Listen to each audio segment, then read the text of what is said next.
A partir de este momento transmiten LRA1 Radio Nacional junto a la cadena Celeste y Blanca de emisoras argentinas y LS82 TV Canal 7. Habla al país el presidente de los argentinos, doctor Fernando de la Rúa.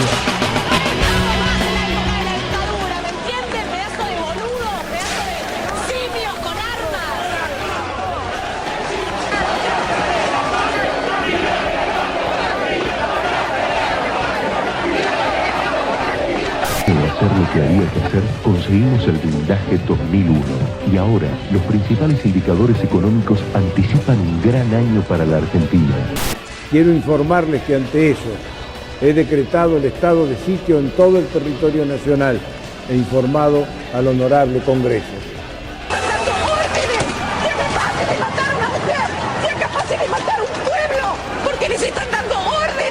Retomaremos el camino del crecimiento y superaremos los problemas que trabaron nuestro progreso. Buenas noches. Hasta aquí transmitieron LRA1 Radio Nacional.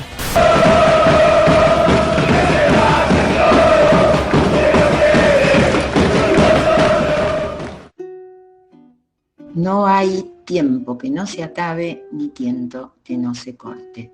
Y finalmente, el 19 de diciembre, la tediosa y prolongada pesadilla de los 90 se acabó. Lo que empezó fue duro, fue sangriento y contradictorio. Pero la verdad era hermoso ver que la tormenta se llevaba tantas cosas que a mí me habían torturado muchos años. Tuvieron que cerrar la boca les intelectuales, les académiques que habían gozado 10 años repitiendo que se había acabado la historia, que se había acabado el acontecimiento, que movilizarse y comprometerse eran ridiculeces pasadas de moda y que lo cool era decir que todo era un simulacro y todo era lenguaje y lo real no existía. El 19 y el 20 volvió la política. Volvió como pudo, eso es verdad, pero volvió. Por un rato, hacer política no fue hacer negocios, y digo por un rato porque ahora, en fin. A nivel económico, es importante señalar y enfatizar que el modelo de la convertibilidad que rigió durante una década se basaba no solamente en el establecimiento de la paridad fija de un peso y un dólar, sino en un conjunto de reformas estructurales que suponían, entre otras cosas, la desregulación del mercado laboral, la apertura de la economía y la refuncionalización del Estado en favor de los grandes capitales. Para sostenerlo, esto se basó durante la primera mitad de la convertibilidad sobre la mano de las privatizaciones. De ahí en adelante, la fuerza estuvo centrada en el proceso de endeudamiento que se hizo crecientemente insostenible. Del otro lado de la toma de deuda, no existía un proceso de inversión o de mejora de las condiciones de vida de la población argentina. Por el contrario, la deuda se tomaba para garantizar el modelo de enriquecimiento de unos pocos, sosteniendo un modelo que generaba mayor desempleo, mayor pobreza, mayor subocupación, mayor indigencia. En este contexto, el famoso corralito no fue sino cerrar la tranquera cuando ya se había escapado toda la tropa. Es decir, cuando ya todos los grandes fondos de inversión se habían podido retirar del mercado argentino, ahí trabaron para los pequeños ahorristas que, por supuesto, se sumaron a la protesta. Era un tiempo muy duro, el país creíamos que se desintegraba, teníamos 23 monedas, teníamos un índice de pobreza altísimo, veíamos escenas que nunca imaginamos poder ver, como gente revolviendo la basura, familias enteras recorriendo la noche para tener algo para comer. El imperialismo ya nos había puesto la bandera de remate, porque incluso se hablaba de intervenir la Argentina como nación, poner un interventor externo. Tuvimos que salir a cartonear, primero ella con mi hermana que había quedado viuda, y después, toda la familia, porque había mucha inseguridad, eso se expresaba en el barrio y mi vieja no nos quería dejar solo. Pero bueno, muy triste todo, ¿no? La falta de oportunidades también. Yo en ese momento no me daba cuenta, pero lo terminábamos naturalizando, ¿no? Pero la falta de oportunidad, de no poder ir a la escuela, de nada, de no tener planificación de qué íbamos a hacer mañana, ¿no? Vivir el día a día, yo creo que fueron momentos muy difíciles.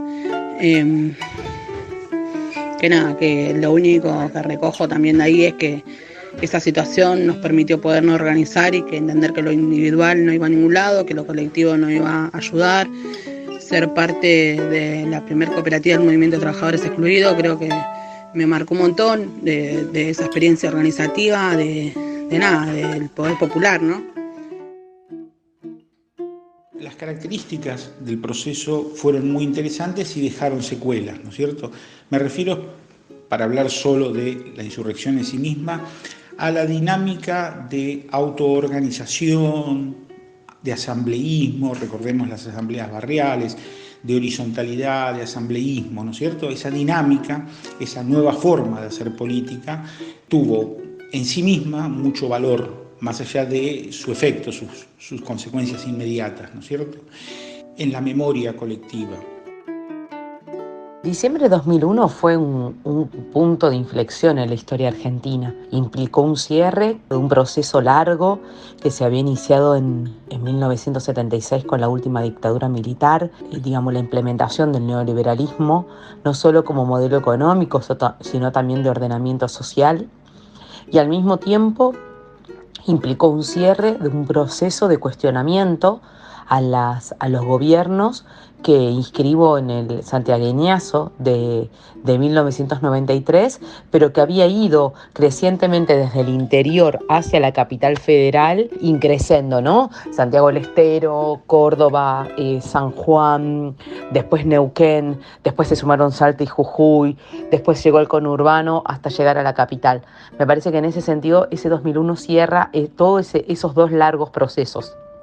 Y al mismo tiempo es un ciclo que reabre otra dinámica de la política, de sus alineamientos de las élites partidarias. Si uno mira el sistema político es otro desde 2001 y no solamente por la conformación de dos grandes coaliciones de centro-derecha y de centro-izquierda, sino también por la renovación de las élites políticas y también por el debate público.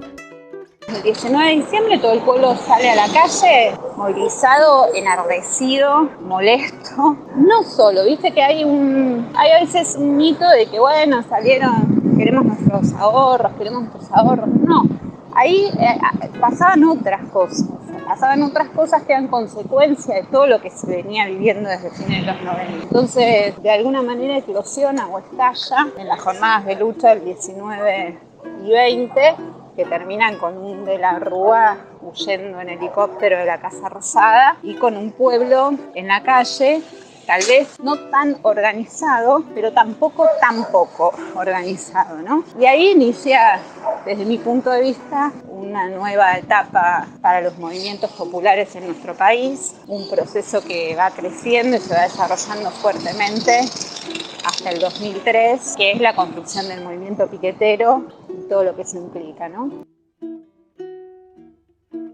La movilización derrocó un gobierno, desafió el estado de sitio decretado por ese gobierno y tumbó al gobierno de la Rúa. Pero eso no es quizás lo más importante. Lo más importante es que rompió con la hegemonía neoconservadora, neoliberal, como la quieran llamar, vigente en la Argentina durante toda la década de los 90. Ya la caída en sí misma de la convertibilidad es la caída de la política que articulaba ese llamado modelo neoliberal en los 90. Se derrumbó el gobierno de la Rúa, pero era el gobierno que en ese momento estaba gestionando este modelo neoliberal de los 90, simplemente, ¿no? Que había instaurado Menem, en realidad no, el propio de la Rúa era solo su continuador, digamos, ¿no?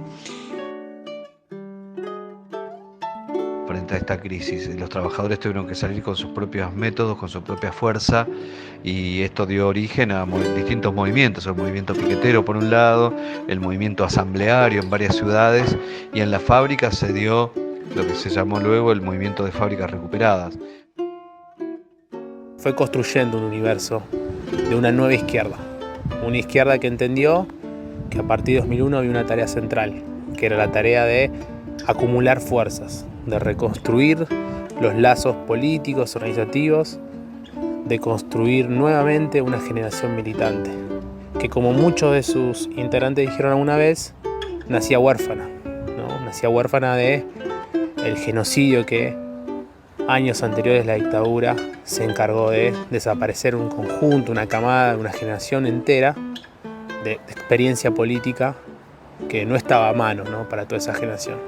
Pero sí estaba a mano la experiencia concreta, sí estaba a mano la praxis, que fue un gran potencial para edificar organizaciones que fueron construyendo sus propias identidades, sus propias formas de hacer política y que también fueron construyendo en la multisectorialidad nuevos tipos organizativos.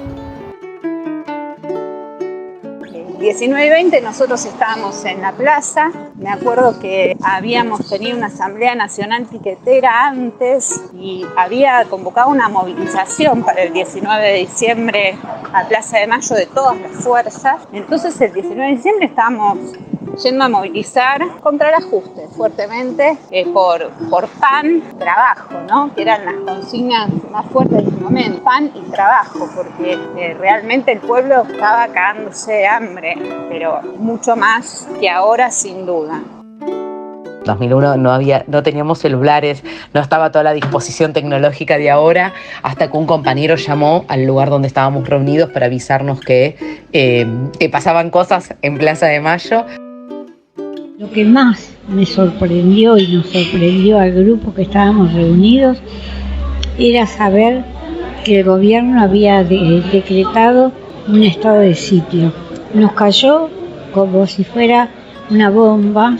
Estábamos en una reunión y el anuncio del estado de sitio fue a través de boca en boca.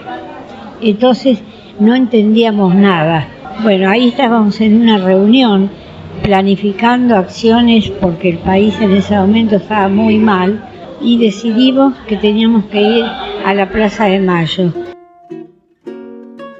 Desde las municipalidades y desde las fuerzas de seguridad se empezaron a correr rumores de que gente que vivía en un barrio iba a ir a atacar a otros barrios, iba a ir a saquear, iba a ir a meterse a las casas. Se empezó a generar un terrorismo en los barrios, claramente con la intención de que la gente se encierre en sus casas y se quede en su casa y le tuviera temor a su vecino, a su vecina, a la gente pobre, y no pudiera, digamos, organizarse para formar parte de lo que en realidad era una lucha política desde abajo, poniéndole los puntos a la clase dominante que nos tenía en una situación de extrema pobreza, de miseria y todo lo que ya conocemos.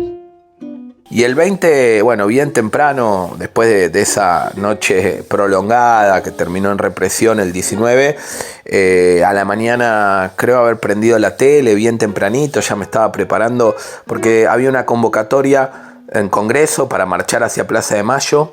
Bueno, salí disparado, nos encontramos con otros compas allí en Congreso, una marcha un tanto ordenada en un sentido de la izquierda clásica, tradicional. En la medida que se intentó avanzar, no se llegó sino hasta Avenida de Mayo. Ahí empezó una represión muy cruenta. Bueno, hay confrontación con la policía, cuadras y cuadras. Al día siguiente volvemos a la plaza, las madres, y en la plaza sube toda la caballería, cosa que ni en los peores momentos de la dictadura cívico-militar eclesiástica había pasado una cosa así. La caballería nunca nos había atacado, y menos adentro de la propia Plaza de Mayo. O sea que lo que vimos en ese momento y sentimos es que cambiaba el panorama de la lucha en nuestro país. Lo que hay que lamentar es la cantidad de muertos que dejó, un tendal de muertos dejó esa represión, y hasta el día de hoy no hubo justicia. El 20 de diciembre me levanté a media mañana, muy agitado todavía de la revuelta del 19 a la noche. Pusimos la tele, los diarios, compramos en mi casa con mi familia y inmediatamente vi una columna de compañeros del sindicato que avanzaba sobre la 9 de julio hacia Avenida de Mayo. En ese momento dije, yo tengo que estar ahí, como trabajador en moto, como mensajero, como repartidor, con mi sindicato, Me fui para Plaza de Mayo. Al llegar a la altura del Abasto, del mercado de Abasto, empecé a sentir el olor a gas de la represión. Ese 2001, de alguna manera, en esta idea de punto de inflexión, lo que hace es marcar una frontera con el neoliberalismo, y ninguna de las propuestas políticas que se ensayaron después reivindican abiertamente el neoliberalismo, aunque en la versión de la centro-derecha haya habido un gobierno con esa clara orientación. Ese proceso recién se está transformando ahora con la emergencia de algunos grupos más de derecha fuerte, pero si no, digamos, hay como una discusión acerca de, bueno, si el neoliberalismo no es un modelo de ordenamiento social, ¿cuál es? Y sobre eso se basa un poco la discusión a posteriori. Nos salimos todos, ¿no? Todos los que formamos parte del pueblo, por un momento, por un breve lapso, de las viejas fatalidades, ¿no? de los efectos, de los experimentos disciplinadores de larga data a los que habíamos sido sometidos y sometidas. En primer lugar, el genocidio de la dictadura militar del 76 al 83, la electoralización, ¿no?, posterior a 1983, la pauperización y la precarización de la década de 1990. Todos estos experimentos aberrantes por su letalidad de corto, mediano y largo plazo. El elemento que me parece fundamental tiene más que ver con la teoría política, ¿no? Con la desmentida de la idea según la cual cuando el Estado capitalista no organiza la sociedad, reina la irracionalidad oscura, tiránica, digamos, invivible. Me parece que eso en el 2001 no se dio así. Que la destitución del Estado y de la representación política de tipo neoliberal, propia de aquel modo de cantar, que se vayan todos, venía de la mano de la aparición de la asamblea como lugar colectivo de habla, de escucha, como lugar de reposición de una dimensión democrática, que está en la base incluso de lo mejor del proceso político posterior, digamos, ¿no? Que es un proceso político que hoy podemos cuestionar a la luz del 2001 y de nuestras expectativas, pero que cuando queremos pensar si hubo alguna novedad o un momento de interés posterior al 2001, hay que pensarlo en conexión con esta aparición de un momento democrático desde abajo, ¿no? Creo que lejos de ser la antipolítica como pregona cierta derecha o también un discurso de un sector del progresismo, diciembre de 2001 fue un momento de profunda politización que amplió la imaginación política, que habilitó formas de participación popular, de recuperación de lo público, de defensa de lo público desde una perspectiva comunitaria, de el ejercicio de una democracia inmediata porque no tenía mediaciones partidarias, sindicales o estatales, pero también inmediata desde la urgencia, desde una emergencia, no solo del emerger, de un sujeto político con una capacidad de deliberación y de acción en las plazas, en las calles, sino también inmediata desde el aquí y ahora, ¿no? De no esperar a un futuro remoto para transformar la vida cotidiana. Si algún legado tiene que quedar, buscan que sea ese, el del caos, el desastre, la penuria que vivía en ese momento la gente, y bueno, como también se ha dicho incluso en los años posteriores desde el poder, esa dimensión de crisis es lo que hay que dejar atrás, es a lo que nunca hay que volver. Está bien, pero hay otra dimensión que es que de esa crisis se salió por medio de una formidable respuesta popular, de una rebelión que tuvo su expresión más visible, más estruendosa en el estallido del 19 y 20, pero que también fue un proceso de acumulación durante la resistencia en los 90. Creo que fue una etapa muy difícil para todo nuestro sector, ¿no? Para todo en general, pero para nuestro sector, que fue el más golpeado, creo que fue muy difícil. En ese momento no teníamos una representación política, hoy la tenemos. El 2001 no se cerró. Me gusta pensarlo como una historia que aún no es plenamente historia, que no es parte del pasado, sino que late en la memoria colectiva de nuestro pueblo, que se reactiva en coyunturas específicas donde se pretende vulnerar derechos elementales o conquistas que se han logrado con mucho esfuerzo y lucha. Muchos jóvenes somos hijos de esa situación y estamos dispuestos a completar las conquistas que quedaron truncas en ese momento. No quiero salir a volver a gritar que se vayan todos. Quiero que por una vez, desde adentro de nosotros, surja la gente capaz de recuperar para nosotros la política. Porque sin política, el mundo del calentamiento global y los virus desatados, el mundo del capitalismo salvaje, tiene ahora sí años contados. Hay épocas en que la poesía se espanta de las almas benditas y de los espíritus sin mácula que cuentan estrellas ante las sombras del río. Hay épocas en que la poesía pierde la buena medida, el buen tono, la buena contemplación, el buen amor, el buen humor, la buena razón y el buen apetito con que los cuerpos abren las puertas del destino. Hay épocas en que la poesía llora en la noche con lágrimas de niño y dice adiós a la belleza sin estrépito y corre hacia el infierno con botas de gigante para sus pies deshechos.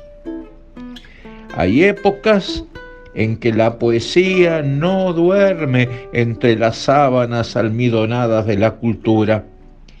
Debe buscársela sonámbula y a los tumbos, casi ciega, entre tiros y gritos y pájaros de mal agüero en noticias policiales. Hay épocas en que la poesía solo conoce las prácticas subversivas y los métodos piqueteros. La cosa es tomar por asalto el palacio de verano y el de invierno, o cortar las rutas, o cubrir de humo negro el cielo, o morir de pobre en la soledad del silencio, como los elefantes mueren en los bordes de la selva. Entonces la poesía anda sin brújula, a saltos de mata, de un lado a otro, del mar a la meseta, mientras el otoño nos envuelve con su luz dorada y solo cambia que uno está más viejo. Hay épocas en que la poesía se plantea una última cuestión. Cuando lleguen los poetas del mañana, los que anunciarán la alegría, ¿tendremos algo más para recibirlos que tumbas de inocentes sin justicia y la moneda de la vida jugada a cara o cruz?